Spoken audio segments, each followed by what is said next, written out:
Well, we're looking at a national debt of $11 trillion and bailouts after bailouts. What do you think y'all need to do to stop Congress? Well, I think the American people need to rise up and make sure that their members of Congress, whether in the House or the Senate, realize that this has to be paid off someday. And if this continues, this panic and this bailout mania, which is just going to have us more and more dependent on the government, we're going to end up with higher interest rates because the government's not going to be able to get people to buy these bonds, whether here or from outside the country. It'll end up with inflated dollars or inflation, and clearly a lower standard of living and, unfortunately, probably higher taxes. So the federal government needs to focus on what it is supposed to do. What will this do to inflation? If you look at any time there's been such big deficit spending, in fact, this is unprecedented other than in World War II, which was a reason, obviously, in World War II. What ends up happening is you use inflated dollars to pay off the debt. And that obviously is really harmful for people who are on fixed income. And what you want is, there's nothing wrong with a slight amount of inflation, but you don't want 8, 9, 10% inflation, because if you have that, then you have interest rates that are even higher. And that's tough on small business or people trying to buy a home or afford their home. So what you want is inflation, maybe 2 or 3%, moderate inflation. Not like it was back in the Carter days of high unemployment, high interest, and high inflation. What do you think the Republicans need to do to get back on top? Well, the Republicans first have to play tenacious defense and try to stop this harm of everything from increasing taxes to this profligate spending and indebting the country and future generations. But we need, as Republicans, to start our creative conservative engines with positive ideas, whether it's on economic policies that make sense to get more investment and more jobs, and that's lower taxes.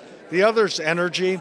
Energy is a really important issue because we're running out of energy because of our self-inflicted cockeyed energy policies, where we're becoming more and more dependent on foreign energy, plus where we do have energy, such as coal, they don't want us to use coal. We're exporting coal. We ought to be using coal creatively and cleanly for electricity, and it's relatively inexpensive and abundant.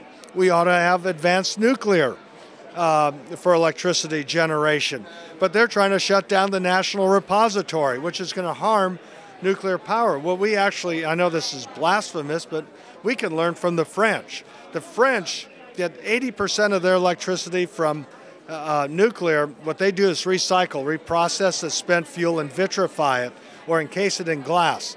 It's much better than the way that we do it, and I know darn well that if the French can do it, so can Americans. And so clean coal technology is number one, the most important. Advanced nuclear is important, as well as practical conservation. Solar can work on individual buildings. Explore for oil and natural gas in our own country, particularly a state like Virginia, which would like to explore off our coast. Share those royalties with Virginia. We could use it for education and for roads and transportation. And if they don't want to drill off the coast of Massachusetts, fine, but let us in Virginia do it. And that'd be good for our economy and our country, rather than sending money out of our country to Venezuela or to these other oligarchs and cartels. One last question. Are you planning on running again in 4 years in the Senate? You were such a popular Republican in Virginia.